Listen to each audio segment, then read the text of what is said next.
Through the greenhouse, we also run a median renovation program. The City of Denver has a very extensive median program. We have over 20 miles of softscape medians and a lot of work to be done. We've decided to bring a lot of that work in-house and we'll use our greenhouse to grow the plants and choose what we want. The median is a really hard place to grow a plant. It's a very harsh environment. We have road salting going on. We have wind. It's very harsh with the sun, and it's a very short-lived area for plants. So we're looking for plants that are really hardy and can handle that.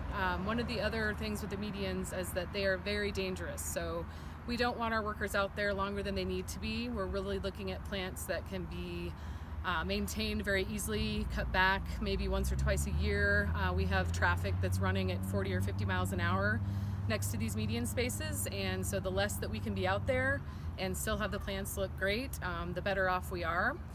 We use Plant Select plants as well as other water conserving plants on the medians that we grow here at the greenhouse, and we're basically looking for a design that's going to give a really good pop of color coming into the community.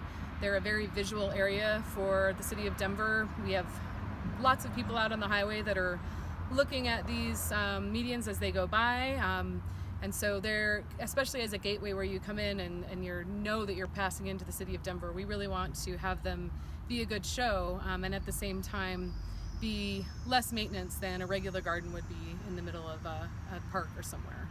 So the Plant Select, we are choosing plants that are pretty short and very, very colorful. We're using big blocks of Plant Select and other plants where if we lose a few here and there, it's not a big deal and people don't notice, but we still get a really good splash of color. So we don't mind if some of them reseed. In fact, that's better for us. We can have a few reseed and grow new plants, and we don't have to be out there planting.